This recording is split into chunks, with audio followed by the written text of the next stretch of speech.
Spiral of violence. ISIS militants overrun crucial Iraqi territory. A sectarian war unfolding. Now, some influential voices are reviving an idea floated in the early stages of the Iraq War and at the height of the insurgency when U.S. troops were being killed every day. Stop trying to hold Iraq together. The United States should not be in the business of trying to put together a country that has broken up. Former U.S. Ambassador Peter Galbraith, now an advisor to Iraqi Kurdish leaders, advocates dividing Iraq into three sections, split along religious and ethnic lines. A Shia region in the southeast, shown here in blue, a Sunni region in the north and west, shown in orange, and a Kurdish region in the northeast, in yellow. It's close to how Iraq is divided right now. Each region would be self-governing. What has long been feared in Iraq is already happening. Not one, not two, but three distinct states are forming, and that can only bode ill for the country, the region, even the United States. This while questions are still being raised as to how this current battle between Israel and Hamas actually began. Much more in the Middle East and why every single person listening and watching needs to pay heed. As we welcome into MidPoint, former State Department spokesman and ambassador to Bahrain, Adam Ereli joins us. Ambassador, thank you so much for being here today. Oh, thank you. It's a pleasure to be with you. Ambassador, let us start out first of all with what is happening right now in the Middle East. A supposed ceasefire was held today. You had the Palestinian Authority, the leadership in the West Bank, calling for a 24-hour truce. Almost immediately, there was a lot of controversy. Was Hamas agreeing? Hamas came in, then said, we do not agree. This is not our ceasefire whatsoever. Is there any reason to believe that the actual leadership of the Palestinians has any control whatsoever of what Hamas actually does? No, there's no reason to believe they do. I think there's every reason to believe they don't. I mean, the fact of the matter is that Hamas has been a law unto itself for quite some time. And, you know, the Palestinian leadership in the West Bank has accepted Israel's right to exist and has committed itself to a nonviolent resolution of the Israeli-Palestinian conflict. With Hamas, it's exactly the opposite. They don't recognize Israel's right to exist, and they believe that the armed struggle is the way to achieve their objectives. So they're out of sync with the Palestinian leadership and, frankly, out of sync with the rest of the world and the modern era. To those who understand what Hamas is doing, who they are, what they have been doing, is it still something of a mystery? Why, certainly when you hear people at the United Nations and other nations around the world who still seem to be looking at this as an attack on Hamas and the Palestinian people instead of what it really is, it must be frustrating so many times to hear people say, stop going after the Palestinian people when it is Hamas that is actually part and parcel of the murders every single day. Well, yeah, I mean, although, look, I mean, I think it's a function of modern warfare, unfortunately, that civilians are pawns in the game played by warring parties. I mean, look, we've seen it in Lebanon, we've seen it in Syria, we've seen it in Iraq, we see it in Gaza. I mean, Hamas puts their arms storage, they put their rocket factories in schools and hospitals so that if the Israelis are going to strike them, there are going to be civilian casualties, and then Hamas can use that to try to whip up opinion against Israel. On the other hand, I mean, look, Israel, you know, we all understand Israel's right to defend itself, but you know, I guess one could legitimately ask, you know, is there a way to make it less costly to Palestinian civilians who, frankly, are innocent? But I think the broader question is this, and, you know, again, I like to take a wider look at this, and, you know, everybody's talking about the conflict between Israel and Hamas, but this is part of a small part of a much bigger conflict, and that is the conflict between, you know, radical political violence by extremist Islamic movements, Hamas, Hezbollah, Iran, and what I call civilized countries like Egypt, like Israel, like Jordan, like, frankly, and I would put them in this category, Saudi Arabia, and the states of the Gulf. And when I say civilized, I mean they play by the same rules that we play by. The other guys don't.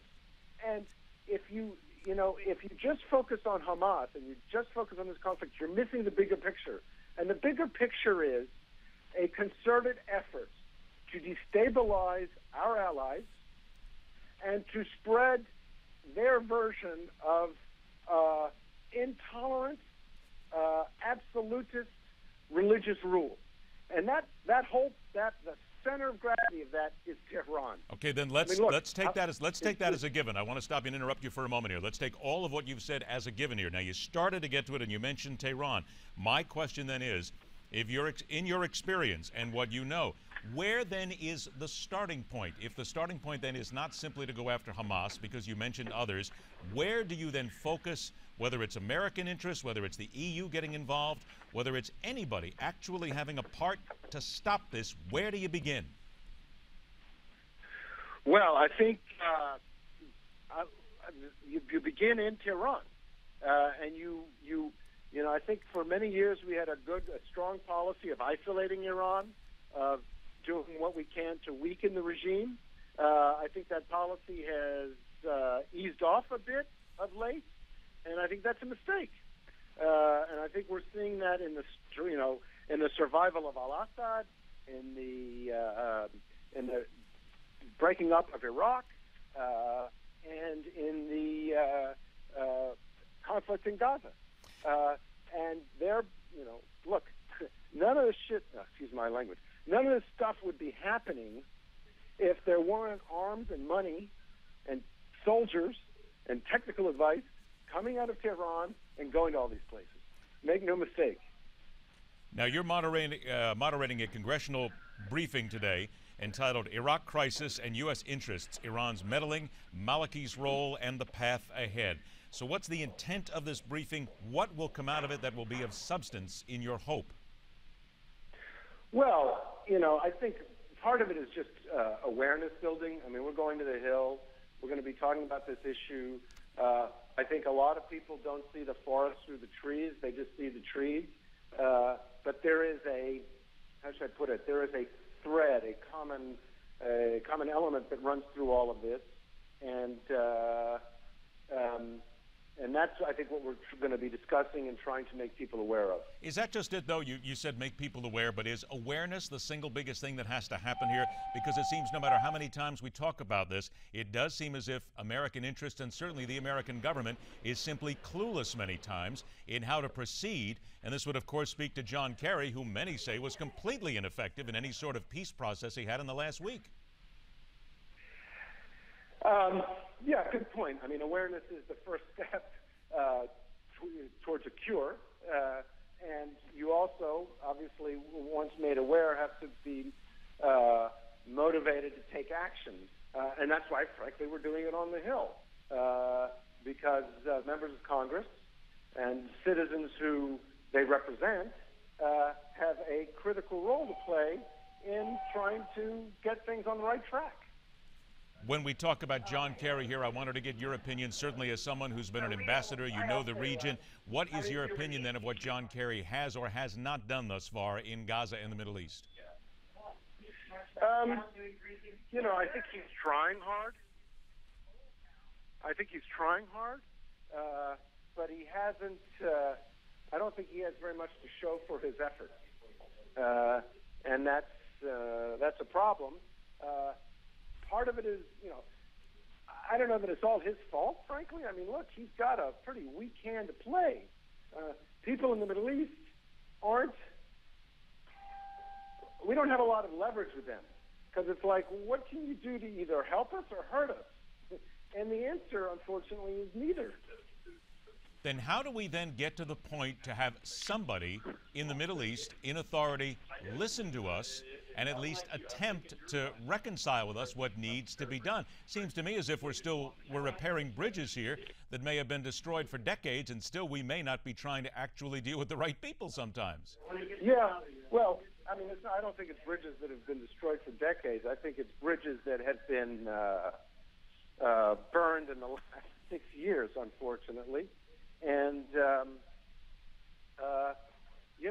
mean, most people in the Middle East are just kind of waiting for this administration to move on. When you say waiting to move on, are we looking at a point right now where many people who are there in a position of authority simply are just not willing to do anything whatsoever, even if it is a patchwork at this point, because they just don't care to deal with this president? Yeah, exactly. Is there anything that we can do or that the president can do at this point in the next 2 years to bring somebody to the table, or is that simply just at this point useless? Well, I think, I would like to see